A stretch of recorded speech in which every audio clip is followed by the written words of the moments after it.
Olá, olá, gente. Boa noite. Tudo bem com vocês? Vamos lá. Começar nossa live de mais uma quinta-feira. Como todas as quintas, nós sempre fazemos uma live, como vocês lembram. Estou só aguardando aqui as pessoas começarem a entrar tranquilamente. Estou falando aqui com o convidado da noite, professor Joelson, esperando ele aparecer online para que ele possa entrar. Já está entrando as pessoas. Vamos lá, a Patrícia também já entrou. Boa noite, gente. Estou aguardando aqui o nosso convidado da noite, o professor Joelson. Pessoal, enquanto o professor Joelson vai aí entrando, né? Para quem não me conhece, meu nome é Elder, né? A gente teve essa ideia aí. Olá, o Edson lá de Porto Velho. Seja bem-vindo, Edson. E nós tivemos essa ideia, na verdade, de fazermos lives todas as semanas, né? Toda semana nós temos uma live, como vocês já sabem. E a live de hoje, o nosso convidado é o professor Joelson, que deve estar já para conectar, para a gente poder bater um papo bacana sobre algum assunto interessante. Professor, convidá-lo aqui para a nossa live dessa noite, tá bom, gente? E aí, pessoal, lembrando aí, nós estamos, eu na minha casa, professor Joelson lá da casa dele. Olá, professor, tudo bem? Boa noite. Tudo bem, professor? Boa noite. Tudo na paz. Que bom, isso é muito bacana. Eu quero agradecer o pessoal que está entrando aí na nossa live. Muito obrigado, gente.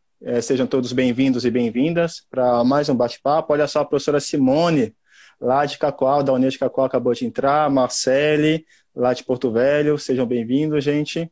Então, como eu estava falando, o nosso intuito aqui, pessoal, é o quê? A gente vai ter um papo, né? Um papo mais informal, mais descontraído sobre algum assunto da atualidade, porque o nosso intuito é informar a toda a população, né? Então, vamos lá, como a gente sempre brinca, né? Tempo é dinheiro. Professor Joel, eu queria que o senhor se apresentasse, professor, primeiro. Tá bem, tranquilo. Então, mais uma vez, boa noite a todos que estão assistindo essa transmissão, estão prestigiando essa live, né?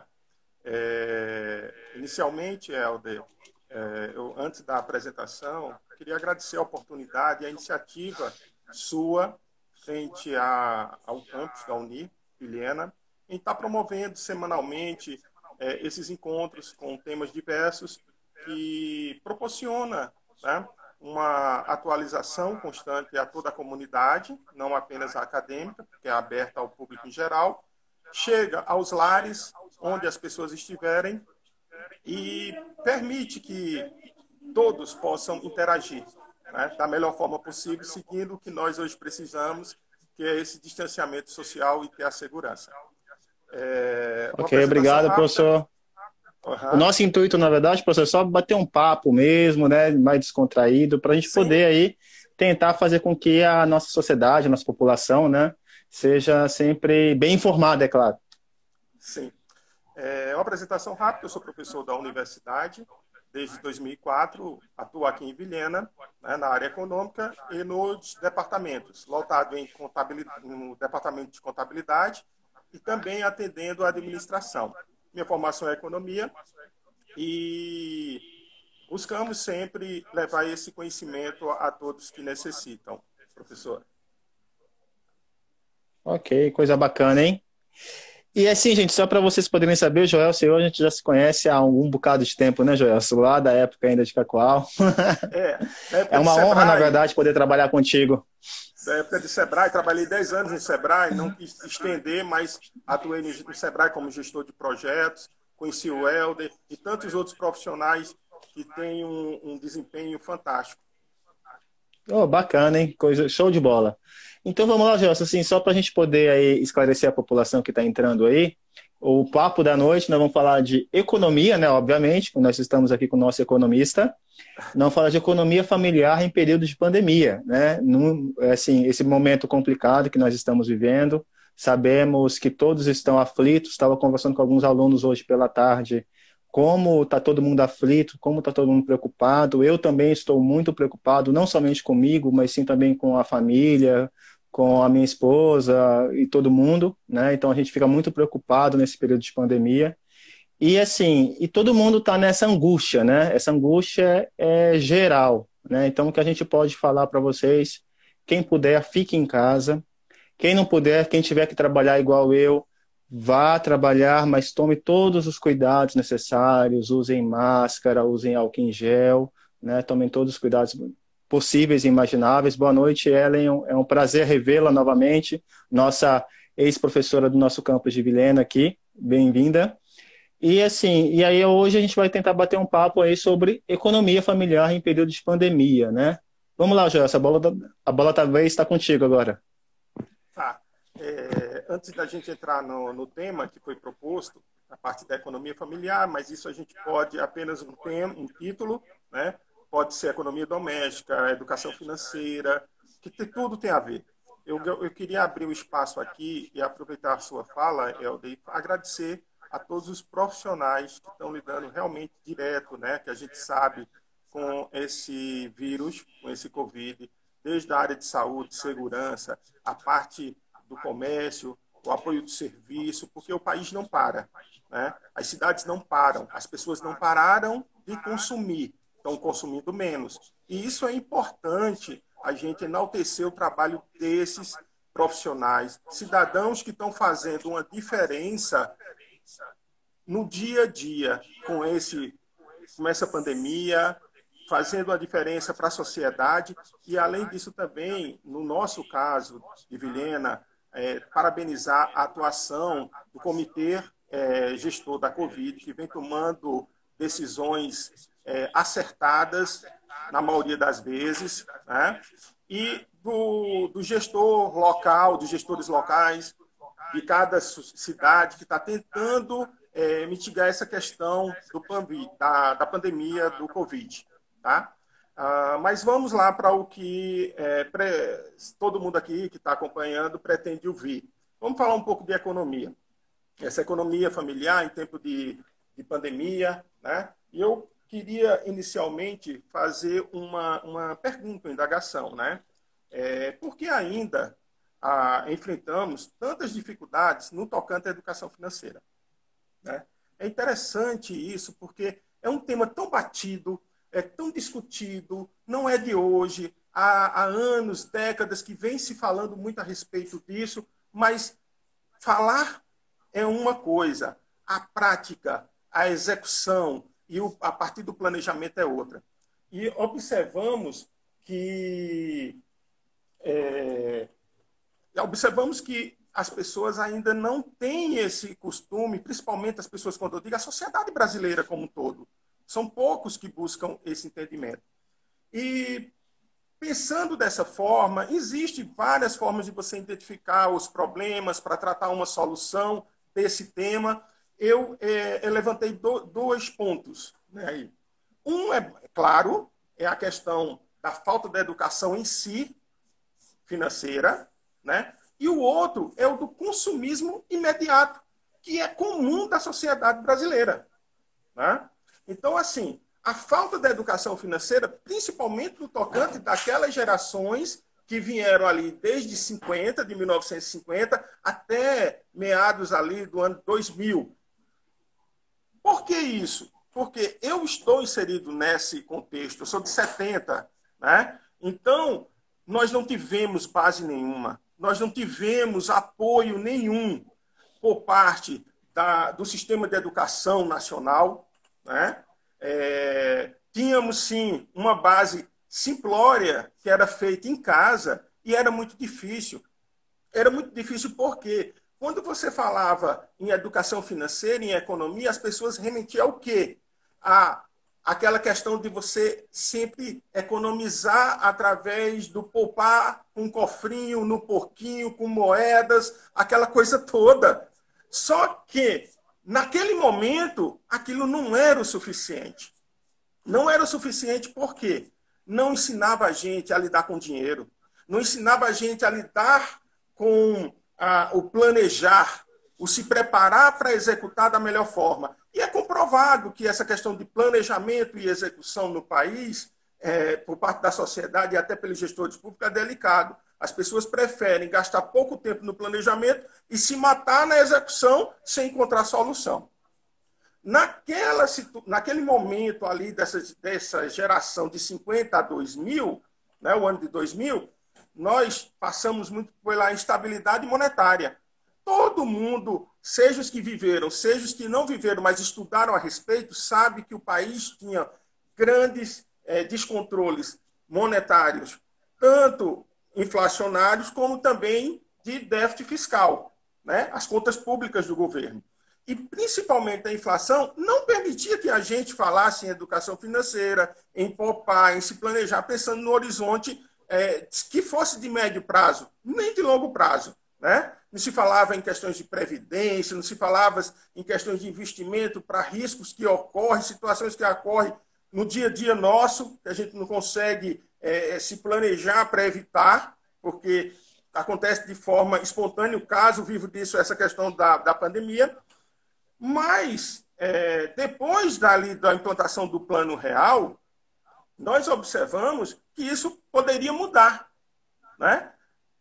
Houve a estabilidade da moeda, né? Implanta-se o Plano Real. Essa geração, quando eu falo depois de 2000, eles passam a viver um momento que não existia inflação, então não precisava ir correndo ao mercado, como os nossos pais iam, os nossos avós, que era um absurdo aquilo, né? No início dos anos 90, né, professor, que o pessoal, assim, de manhã o preço do frango era um valor. À tarde o preço do frango já estava 3, 4, 5, 12 vezes mais, né? E teve momentos, Helder, que não precisava ser à tarde. Com intervalo de 1 hora, 2 horas, os caras tinham lá os remarcadores de preço que ficava com aquela bichinha lá disparando, tá no vidro de todo mundo. Então, não poderia falar em educação financeira naquele momento. Mas complicado, né? Muito complicado. Muito complicado. Para poucos iam entender, né? Mas de 2000 para cá, começou-se sim a buscar isso. Mas mesmo assim a gente não aproveitou. E não estamos aproveitando. Infelizmente. E aí, quando eu digo que não estamos aproveitando, já é essa geração bem mais jovem, essa que a gente está encontrando agora nas instituições de ensino, no comércio, né, nos setores da economia ativa como um todo, né? Só que não aprendemos, não implantamos, e isso nos leva ao segundo ponto dessa abordagem inicial, que depois vamos falar algumas dicas a respeito de como fazer ou não fazer, porque todo mundo já ouviu essas dicas. Não vai ser nada novo, nada de inovador aqui, né? O inovador aqui será nós colocarmos em prática. Aí sim, planejar e colocar em prática, né? É a questão do consumo. Professor Gelson, só um instante ali, ó. O comentário bem bacana da Simone Marçal, lá de Cacoal, que ela trabalhava no mercado nessa época. Era uma loucura. Ela até brincou aí, ó. Simone, realmente era uma loucura, não apenas para o colaborador que ali estava exercendo o seu trabalho, porque eu acredito que o supervisor, que na época tinha bastante por sessão ali, né?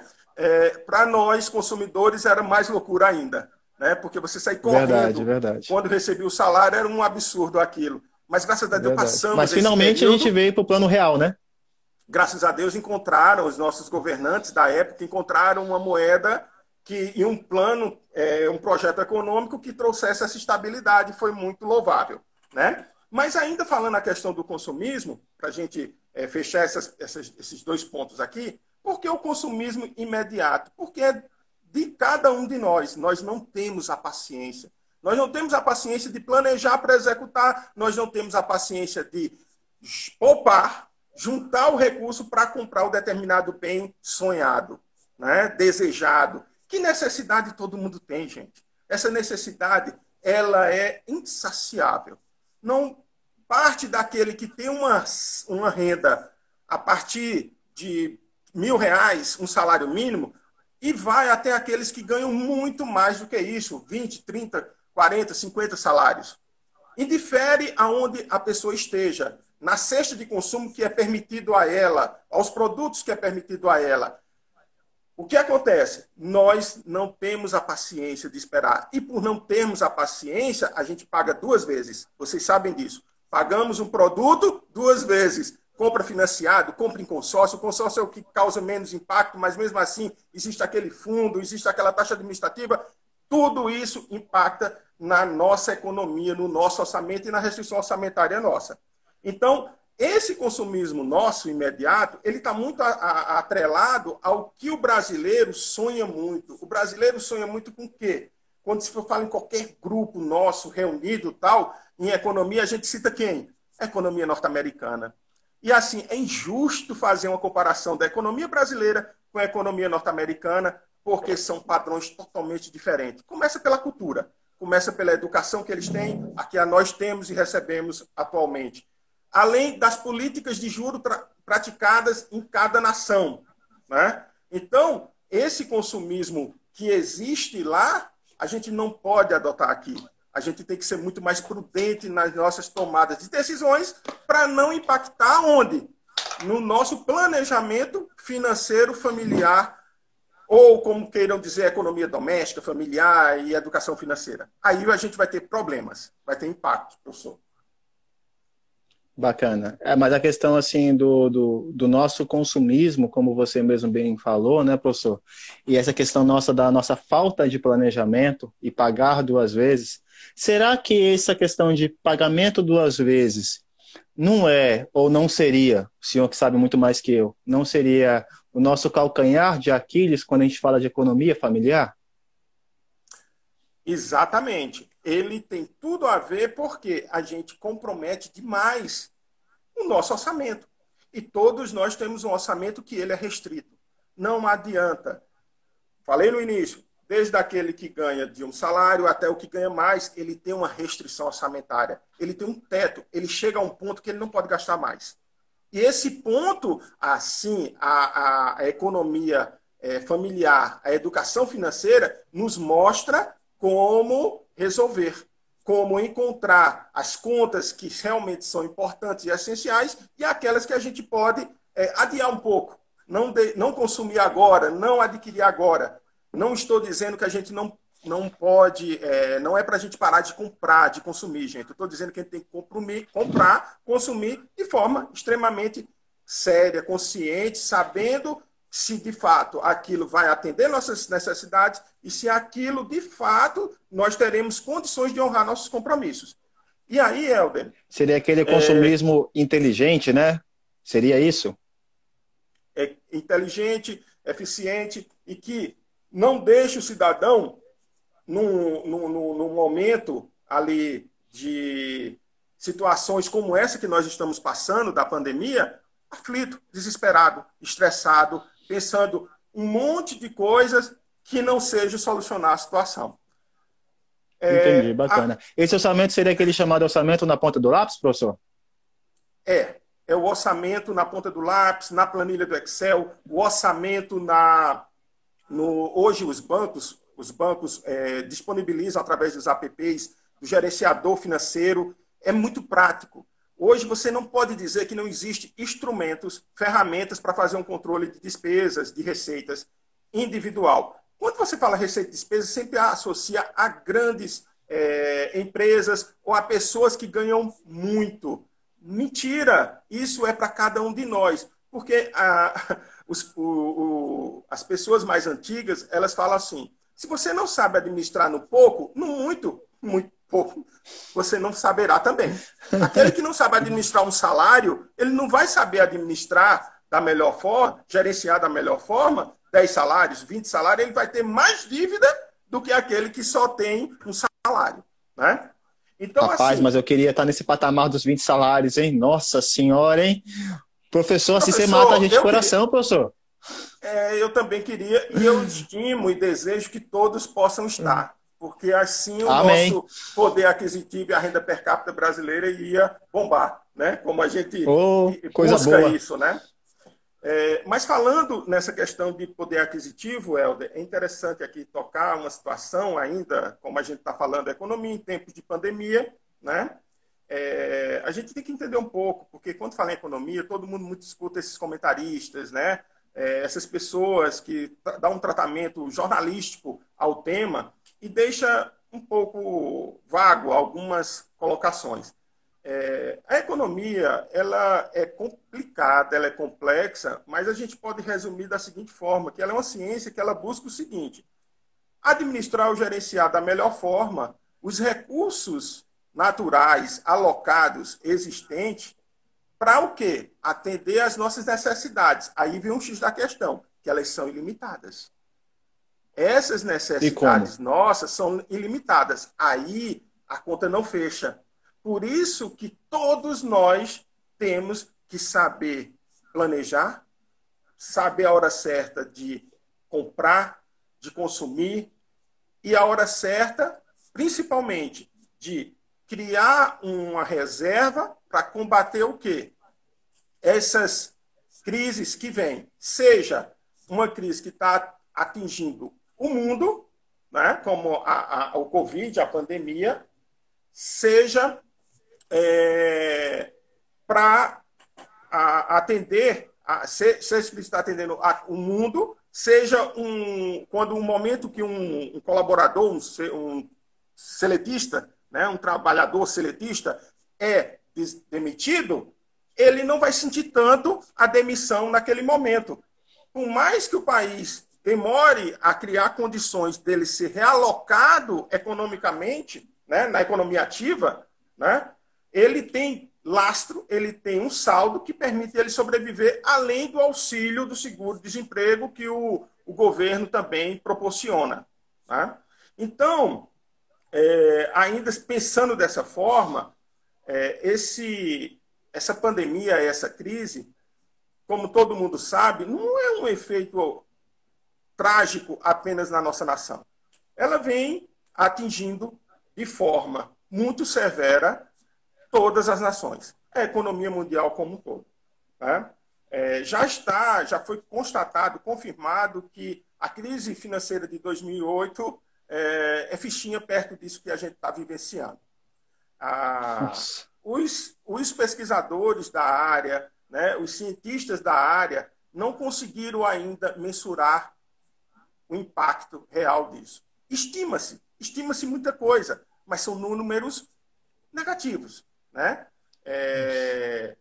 O Fundo Monetário Internacional, o FMI, divulgou ali em abril que o PIB mundial passará por uma retração de 3 pontos percentuais.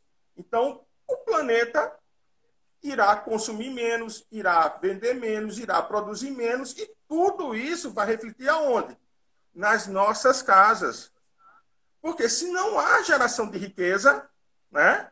Se não há geração de riqueza o suficiente, ela reduz o ganho para todo mundo. Então, mais um motivo da gente ter cuidado nas nossas finanças pessoais, né? Na economia familiar, economia doméstica. Né? No nosso país, é interessante, o nosso produto interno, o PIB nacional, estima-se, numa visão otimista, que vai cair 7 pontos percentuais. Então, não, 7 pontos percentuais não é nada, é muita coisa. Na crise que nós passamos em 2015 e 2006, em cada ano foi 3,3 a 3,5. Somando os 2 anos, não vai chegar perto do que nós estamos vivenciando agora. E traduzindo em números reais, né? Isso chega num tocante aí, tranquilamente, de 600 bilhões de reais. De deixar de produzir, de deixar de consumir. Né? E o país empobrece com isso.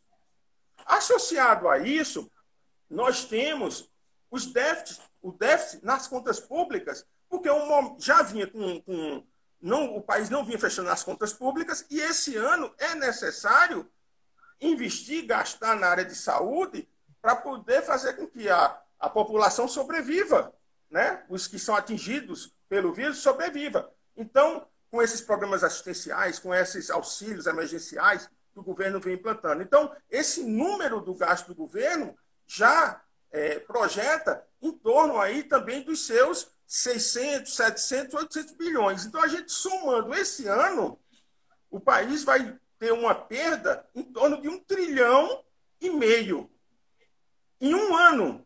E fazendo aí uma analogia rápida, a reforma da Previdência que foi tão falada, né, anteriormente, né, que foi aprovado no ano passado, todo o sacrifício da população, da sociedade brasileira, para ter uma economia em 10 anos, numa década, que chegaria em torno de 700 bilhões, foi embora em um ano com a pandemia. Então, esse impacto da pandemia, do Covid, na economia nacional e mundial é muito severo. E por isso nós precisamos sim, fazer essa reeducação, colocar em prática. Aqueles que já fazem, e dá resultado, parabéns, vocês são vitoriosos, né? Quebraram as paredes existentes, né? Os paradigmas existentes, né? E os que não fazem, comecem a fazer. Vocês vão ver que Professor vai Gelson, mudar em muita coisa. Oi. desculpem como, ou melhor, desculpa cortar a aula aí, só para aproveitar a informação que o senhor acabou de passar e pegando aqui a dúvida da nossa servidora, a bibliotecária Patrícia, ela coloca o seguinte, ó, professor Joelson, a educação financeira deveria ser ensinada na disciplina de matemática nas escolas para que a comunidade, para que todos comumente, né, possam entender mais educação financeira. O que o senhor vê nesse sentido? Ou na disciplina de matemática, ou numa outra disciplina, por exemplo. Como que o senhor vê isso? A educação financeira, ela deveria ser ensinada dia a dia, desde criancinha? Como que o senhor enxerga isso daí? Eu enxergo e, assim, eu espero que um dia possa, desde o primeiro dia que a criança entra numa sala de aula, numa escola, começassem a desenvolver trabalhos como esse. Eu tenho um pequeno, né, o pequeno Samuel, ele tem 6 anos, e a escola tem as escolas por onde ele passou, tem algumas atividades no viés empreendedor. Né? No viés empreendedor. Mas na educação financeira, não. Então, assim, se ele não tem, eu sei que as escolas não implantam. E deveria, sim, ser uma disciplina inserida dentro da grade. Né? Porque irá fazer uma diferença. Se nós queremos mudar esse país, e falamos tanto em mudança, né? Mudança todo instante, precisa, sim, partir do entendimento que essa mudança só virá com conhecimento. Sem conhecimento, a sociedade não chega a lugar nenhum. Por quê? Quando eu não tenho conhecimento, eu não sei para onde, nem como eu vou, nem o que eu vou alcançar, nem o que eu vou conquistar. Né? As dificuldades que eu vou ter, as vitórias que eu vou ter. Né? Então, de fato, a educação financeira, na base, desde a base até onde? Até onde nós estamos, no ensino superior. E seguir, levar para a vida do cidadão. Né? Até os últimos dias dele aqui na Terra. Ele tem que saber disso. Bacana, mas assim, a gente pensando já nessa questão de crise, né? É um momento, como a gente falou lá no início, difícil e muito complicado, né? Professor, assim, falando de educação financeira e tudo mais, nesse momento que nós estamos de crise, como que a gente pode fazer esse saldo, ter esse saldo emergencial que muita gente fala? Ah, a pessoa tem que economizar X% do salário para ter um saldo emergencial. E aí, professor, como a gente fazer isso? É tão difícil, rapaz, fechar as contas no final do mês? É difícil. Realmente, falar em saldo emergencial, ter sobras, você que é contador, né? Quando você fecha ali, fecha o balanço, tal, zerou, aí tem o saldo que você leva, né, para o mês seguinte, né? É complicado. Mas a fórmula, existe várias. Várias fórmulas que você quiser aí implantar, imaginar, existe várias. Mas o primeiro é aquilo que a gente falou lá no início dessa conversa. É a questão do orçamento passo a passo, na ponta do lápis. Eu tenho que deixar claro quais são minhas contas, quais são minhas despesas e as naturezas aonde elas vão ser encaixadas. Né? A gente sempre fala custo fixo. Né? E aí todo mundo diz água, luz, aluguel, não sei o quê. Eu vou mais além. É tudo que é essencial. E hoje o essencial numa casa... eu até comentei um dia isso na sala de aula e os alunos morreram de rir. Casar, né? Casar na década de 70 e 80 era mais fácil, sabe? Porque assim, Por quê? eu escutava... Eu vou dizer por quê, sabe? Porque assim, eu escutava o pessoal dizer assim, não, mas a gente só precisa, amor, né? Um fogão, uma botija de gás, né? Um colchãozinho, né? E ter condição de comprar o alimento e pagar a água e a luz. Aí, professor, pergunta ao senhor, e hoje, para a gente casar, o que é necessário para as pessoas casarem, né? As pessoas aí têm uma união estável. Casarem, que eu digo, a união estável, no novo conceito, tá? Sim. Imagina aí. Professor, cuidado que as nossas esposas estão escutando a live. Não, mas não professor, somos cuidado. nós, professor. São as pessoas que têm uma união estável, tá? Então, o que você acha que seria necessário? Ih, rapaz. Claro, a casa Lascou, tem hein? que ter, a casa tem que ter, o fogão tem que ter, o colchão tem que ter. Aí entra um incremento, né? Entra custo com internet, custo com TV a cabo. Aí você tem que ter aquela saída final de semana, né, para fazer o agrado, ou trazer em casa aquele atendimento que você consegue fazer, que é a alimentação fora do lar, trazer em casa. Isso tudo O onera professor muito. Wellington falou que tem que ter Wi-Fi. Então, a internet, o Wi-Fi, tem que ter o equipamento, né? Tem que assinar um monte de serviços, né, professor Wellington? Um monte de serviços que existe. Meu amigo, hoje o orçamento doméstico praticamente eu tenho que contratar os contadores que estão se formando na Unir, né? Para fazer ali os lançamentos, porque é muita coisa. É muita coisa. Então mudou. E essa mudança a gente vai lá e enquadra nos custos fixos o que é essencial. E esse essencial ele vai variar, como eu falei lá. A cesta de consumo é conforme a tua restrição orçamentária. Se tu ganha tu tem um perfil, um grupo de produtos e serviços, e se tu ganha mais do que um salário mínimo, tu vai o quê? Aumentando esse grupo. O problema nosso é que, assim, a partir do momento que eu ganho um pouquinho mais, eu quero gastar mais do que eu ganho. Né? Você ganha 2 salários, você diz, opa, chegou aquele cartão de crédito, que o banco é um cara muito bom, show de bola, ele vai e Cartão faz sem assim, taxa, sem anuidade. manda para você sem taxa e sem anuidade. Aí só diz assim, eu espero de coração que ele não consiga pagar o total da fatura. E entre no rotativo. Né? Desse jeito. Então, assim, e as pessoas, Helder, acham que esse cartão de crédito é parte da renda dele, né? E coloca como receita dele. Não é. É um erro que existe, né? Sempre existe esse erro. Na maioria das pessoas, na maioria das famílias. Né? Se fosse de uma forma momentânea, até que vai ter um problema de saúde, uma situação aqui ou ali, né? A gente entende. Mas sempre não. Vira parte da renda que não existe. Aí vira aquela bola de neve, vai indo e vai indo e vai indo. E as pessoas vão caindo, vão caindo, vão caindo, vão surtando, vão caindo em depressão, em estresse, vão ficando sem saída, né? E a gente vai se deparando com essas situações. Mas, para ter o saldo, eu preciso, o saldo, fundo ali de reserva, né? Que ele é o emergencial e vai me ajudar em momentos críticos, eu preciso fazer esse controle de gastos. Eu preciso separar isso. Porque a partir do momento que eu separo, eu sei exatamente onde está o meu gargalo, onde eu posso melhorar, onde eu posso dar aquele arroxo no cinto, que é aquele ponto extra, aquele furo extra do cinto, né, professor?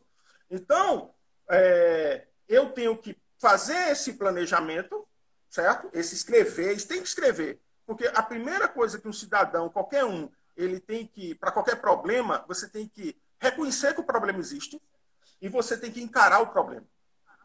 Você tem que encarar o problema. E só se encara o problema em economia familiar ou doméstica fazendo o quê? Escrevendo, colocando na planilha eletrônica, no gerenciador financeiro e dizendo, eita, esse aqui é o meu fantasma, ele não está me deixando dormir. Mas eu vou tentar, da melhor forma, equilibrar essas contas para que ele não me vença. E eu sempre digo, dinheiro é um bicho bom, né? É um negócio maravilhoso. Se o cara disser que não é bom, maravilhoso, ele está com algum problema, né? Mental, né? Dinheiro, rapaz, a melhor coisa que tem, né? Primeiramente saúde, né? A nossa família e tal, mas dinheiro é um negócio bom, né? Ninguém em sã consciência vai dizer que dinheiro é ruim. Agora, o dinheiro, ele tem que ser gerenciado para ele trabalhar a favor de quem? De nós, né? Não a gente ficar refém dele. Ele tem que ficar refém de cada um de nós. Então, esse planejamento vai nos levar a isso. Vai demorar? Não é rápido. Não é rápido, não. Porque para a gente se endividar não foi rápido. Né? A gente foi aos poucos. Pouquinho em pouquinho. Quando viu, virou a bola de neve que você falou. Né? Mas tem como sair. Saída tem. E você cria N modos. Primeiro você ajusta, corta onde pode. Né? O que não é essencial, eu vou ter que cortar. Ô, minha digníssima, pode esquecer que aquele jantarzinho final de semana já era. Aquela pizza em casa também não pode, não. Ah, não, e aquele salão de beleza? Aquele Aí você não... sushi, né? E o salão de Aquele beleza que sushi, você aquela vai ter comidinha que... japonesa, nem pensar.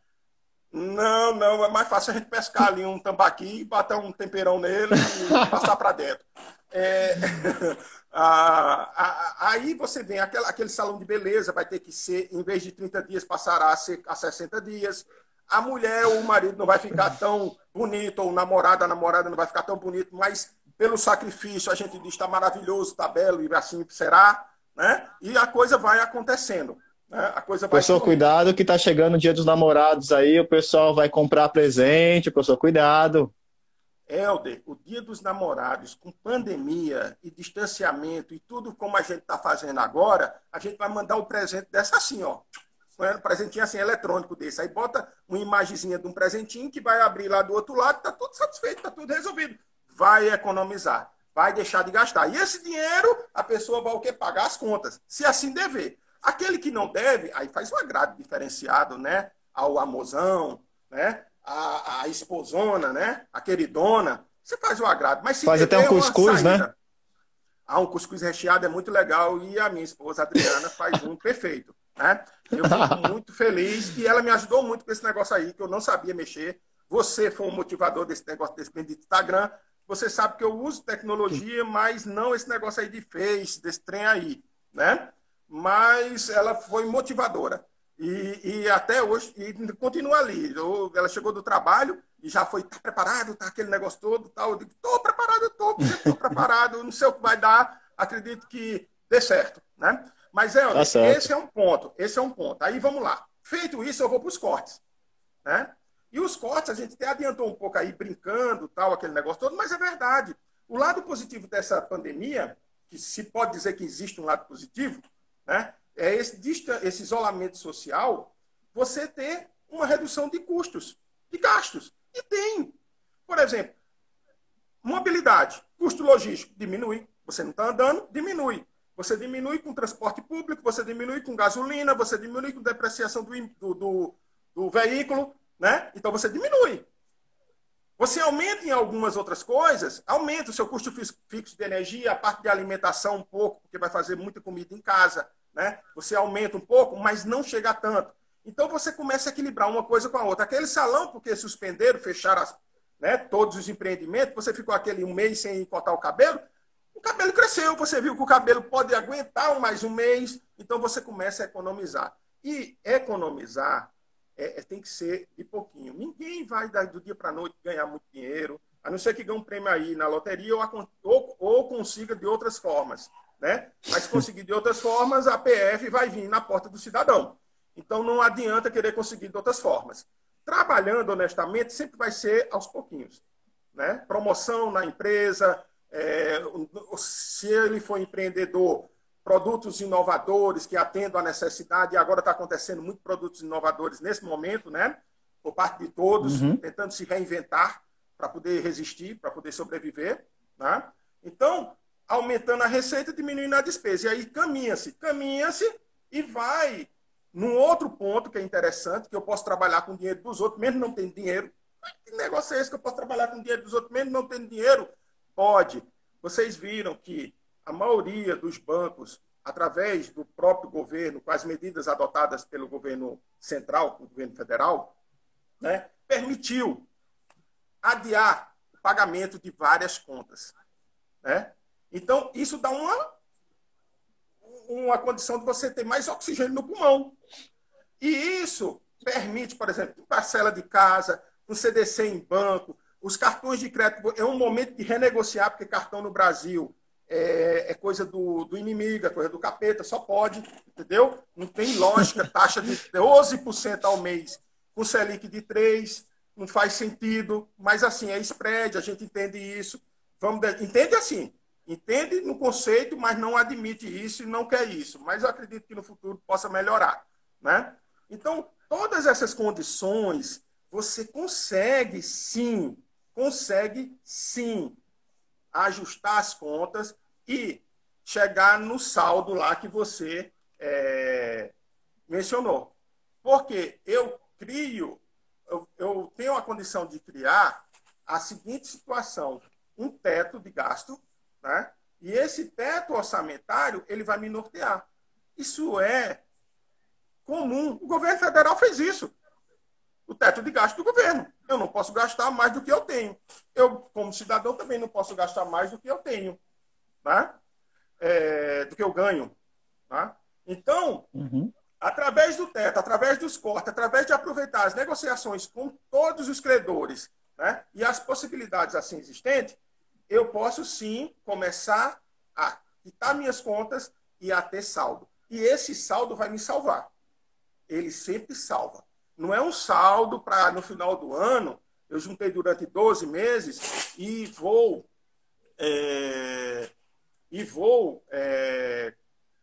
pegar esse saldo e usar numa viagem. Não, não é isso. Não é isso, não se trata disso.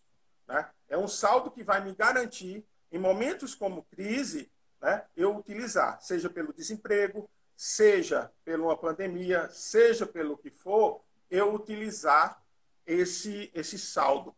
E aí tem duas formas que a gente pode imaginar. Aquele trabalhador com carteira assinada e os profissionais liberais, autônomos, como queira enquadrar. Né? Com relação ao trabalhador com carteira assinada, nós pensamos, e aí quando eu digo nós, são os economistas, os profissionais da área, estimam num mundo perfeito, ideal, né, que a pessoa deve guardar nesse fundo um valor equivalente a 3 a 4, de 3 a 4 meses do que ele ganha. Se ele ganha R$1.000, tem que ter na conta quanto? 3.000 ou 4.000 reais. Investido em produtos que ele possa, na hora que necessitar, retirar rapidamente, sem ser cobrado taxas administrativas dele, excessiva, imposto de renda que a gente sabe que é cobrado pelo horizonte de tempo que está aplicado. Então, ele tem que ter. E o profissional autônomo, a pegada é mais doída. São, no mínimo, 12 meses. Então, se ele tem receitas ali, né? Ganhos, lucros, o prolabore dele, porque vamos separar aqui, né? Ele tem lá a receita dele, o lucro dele, mas ele tem o que ele tira para a sobrevivência dele. Ele tem que, se ele tem uma renda de 2.000, multiplica por 12 e acabou. Essa é a receita. Falando nisso, eu me lembro, em 2010, que um amigo meu, na época de Sebrae, ele passou por uma situação antes, e ele que trouxe isso aí, ele era engenheiro. Isso numa das viagens para Brasília, e ele falou isso, ele disse que ele foi mais agressivo. Ele combinou com a esposa dele e eles chegaram ao acordo seguinte: eles só iam gastar quando eles criassem um lastro de fundo de reserva equivalente a 24 meses do que ele ganhava naquele momento. E assim ele fez. Ele disse que passou praticamente 3 anos, 4 anos, só fazendo isso. Porque passou uma situação muito difícil. Né? E essa situação difícil, infelizmente, ele aprendeu muito. Né, Helder? Então, é possível, sim, Entendi. criar esse saldo de reserva e esse saldo emergencial. Entendi. Professor, então, assim, Jôs, para a gente poder aí passar para a galera aí o beabá do que fazer, né? Então, até agora, o senhor falou que nós precisamos colocar as contas na ponta do lápis, ou lápis, planilha, aplicativo, enfim, elencar todas as nossas contas, né? Primeiro Elenquei ponto, as contas, orçamento da aí ponta a do partir... lápis, com planilha, com tudo Isso. eficiente. Isso, elenquei as contas por grupo, tudo bonitinho, aí eu vou saber o que eu estou gastando e para onde eu estou indo, certo? E aonde eu posso atacar. Ok, beleza. Aí tá, elenquei as contas, vi lá o nosso gargalo, pode ser no cartão de crédito, pode ser um outro gargalo, estou saindo demais, estou comendo muita comida japonesa demais, muito cuscuz, alguma coisa do gênero. E aí eu vou em cima do nosso gargalo, então. Certo? Certo. Beleza. Aí, tá, pode continuar. E aí depois? Ok. Aí você visualizou, você tem que colocar em prática. E em prática, como será? Você vai ter que eliminar aquilo que a gente trouxe aqui, alguns exemplos, e pode ir mais além. Né? Eu tenho um custo fixo que eu posso diminuir. Tá? E os custos fixos? Vamos supor, mercado. Eu posso ir para o mercado, para o supermercado, e rever minha cesta de consumo dentro do mercado. Não minha cesta de consumo pela minha restrição orçamentária, pelo que eu ganho. E lá eu reposiciono muita coisa. Né? Em vez de eu comprar um produto marca A, eu tenho, na maioria das vezes, o mesmo resultado com um produto da marca B, que custa, vamos supor, 10%, 15% a menos. Essa sobra, ele vai servir para você atacar aquelas despesas que você precisa ajustar. Né? Em casa, eu posso sim, ainda pensando nessa questão de mercado, sempre observar o período que os mercados utilizam muito o quê? Promoções. Né? Sempre tem períodos específicos que o mercado, no mês, faz uma investida maior em promoções, porque não está tendo tanto consumo. E quais são esses períodos? Batata. Comprar no início do mês, na última semana e na primeira semana de cada mês, você vai pagar mais caro. Né? Por quê? A maioria das famílias recebem os seus salários, seus benefícios, suas aposentadorias nesse período. Os servidores públicos, o governo, nas 3 esferas, federal, estadual e municipal, acredita nesse período. Né? Então, bacana dica aí, pessoal. Então, se for para fazer compra do mercado, evite o começo do mês e o final do mês. Não, compre menos. Não compre para o mês todo. E aí você pode observar que nos outros, a partir dali do 10º dia, né, 12º dia, as promoções elas ficam mais atrativas. Tá? Apesar bacana. que essa questão ela é muito relativa também, pelo número de unidades que existam desse tipo de empresa na cidade, né, que é a concorrência, a questão da concorrência. Outro ponto é fazer a redução dentro de casa, Helder. Aquela história que a gente sempre comenta. Desliga as lâmpadas, não precisa tanta lâmpada ligada. Né? Quando você está num ambiente, só se for extremamente necessário, a gente sabe que a energia elétrica é um bicho muito caro hoje, né? E todo mundo depende dela para tudo. Né? O consumo de água, porque vem associado à taxa de esgoto, né? O consumo do gás também tem como fazer controle, vendo se tem aquela questão de vazamento, né, de um registro. Às vezes a pessoa fica com um registro vencido e esse registro não é mais eficiente. Está correndo risco de vida e está perdendo gás por causa de R$15, R$20. Então, são certos sacrifícios que não vale a pena. Né? Mas são dicas, coisas práticas que a pessoa pode colocar, né, no dia a dia da vida de cada um. Beleza, para sanar esses problemas. Tá?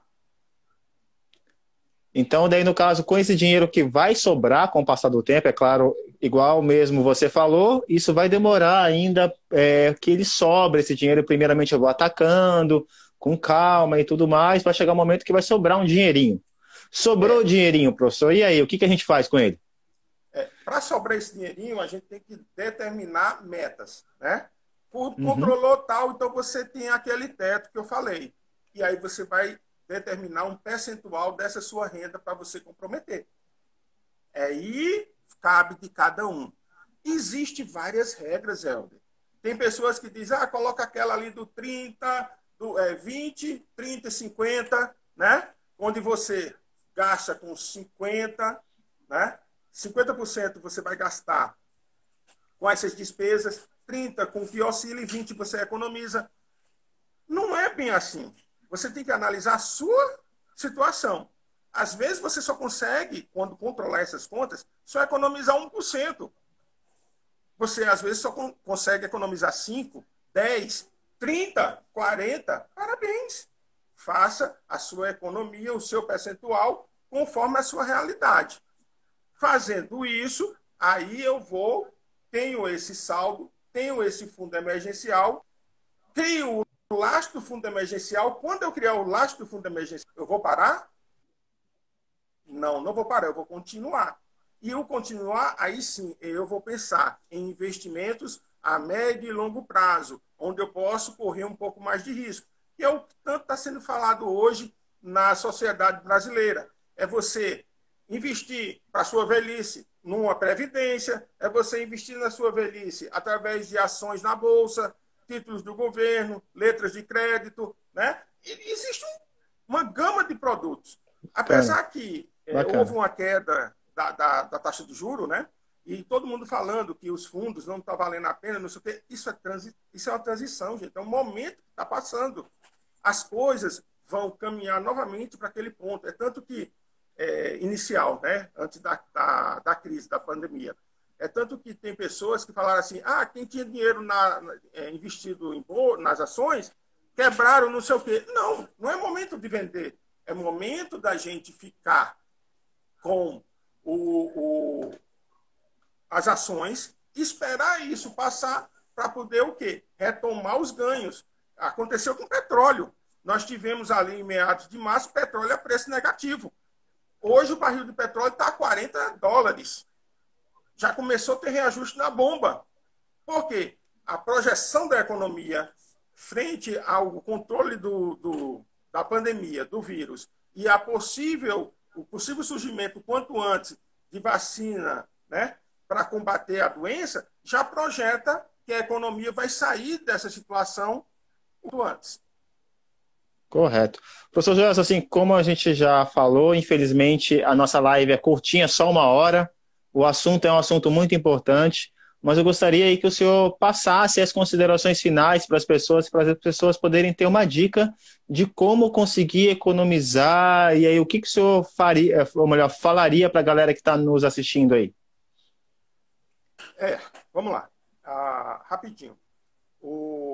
A dica que a gente pode aqui trazer, né, da melhor forma, além desses pontos que nós levantamos, é que em momento de crise e do que estamos passando, o melhor é nós sermos, de fato, prudentes, consumir o quanto menos, tentar sanar essas contas dentro disso que a gente falou, juntar da melhor forma, acumular ali, economizar da melhor forma, mas sempre de uma forma muito racional, né? Não podemos também sacrificar tanto nossas necessidades, certo, professor? E temos, sim, que estabelecer essas metas. Se estabelecemos essas metas de colocar tudo registrado, saber o que a gente precisa, aonde a gente precisa economizar, onde precisa cortar, saber que sobrando tem como investir esse recurso, a gente começa a ter ganhos, né? A redução dos gastos nossos naturalmente estão acontecendo, porque nós estamos num ritmo lento. Toda a população, né, está num ritmo muito lento. Então, não se consome tanto. Automaticamente vai ter sobras. Tá, Helder?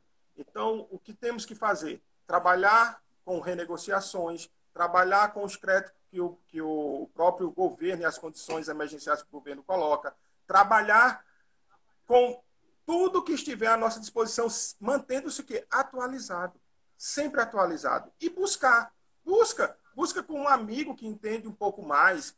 Não tem medo, não tem vergonha. Nós nos colocamos à disposição. Tem um grupo vasto, temos vários profissionais. A instituição de ensino se coloca à disposição. O professor está aí, ele sabe disso. Busquem as pessoas certas. Ajam de uma forma coerente, correta. Né? Bacana, bacana. Tá? Esse é o caminho. Não existe uma fórmula. Eu não posso dizer aqui que existe. Essa é a regra do bolo. Esse bolo ele não é mágico. Ele é o dia a dia. É o ganho e o sacrifício e a perda do dia a dia. Aí a gente vai aprender. É trabalhar devagarinho, devagarinho, que lá no final vai dar tudo certo. Basta colocar a cabeça no lugar e as contas sempre em dia, é claro. Cabeça no lugar, conta em dia, trabalhar e saber que, por mais difícil que esteja, as coisas vão passar. Vai melhorar. Okay. A nossa espécie se supera e se renova em todos os momentos de crise. Vai vir um ganho muito grande em breve. Isso aí eu tenho certeza. Inovação... Professor Gelson, eu agradeço, né? Como todos sabem, uma live dura 59 minutos e 59 segundos. Nosso tempo está acabando, está no finalzinho. Agradeço de coração a participação, né? Muito obrigado por ter aceito o convite. Obrigado mesmo. A todos que estão ainda nos assistindo, muito obrigado. Gente, semana que vem teremos mais uma live, se Deus quiser. E quem puder, fique em casa. Quem estiver trabalhando, tome todos os cuidados necessários para poder trabalhar. E só para a gente poder fechar, gente, a Unir Campus Vilhena, nós ainda estamos atendendo, né, em home office, mas por telefone, das 8 da manhã até as 13 horas, nos telefones 3316-4500 e 3316-4501. Caso vocês precisem de nós estamos lá para poder os atender por telefone. E também nos nossos e-mails estamos sempre prontos para poder atendê-los, tá? Acompanhe as nossas redes sociais, acompanhe o Instagram do campus, acompanhe o Facebook. Pessoal, muito obrigado de coração, agradeço a todo mundo que estava aí, que nos assistindo, o pessoal de Cacoal, Porto Velho. Um abraço a todos, professor Joelson, um abraço e fique em casa, professor, se possível. Né? Tchau, tchau, gente. Possível, sim. E tchau, até semana que vem, se Deus quiser. Tchau, tchau, galera. Bom, professor, fica com Deus, todo mundo. Um abraço. Abraço, tchau, tchau. Valeu.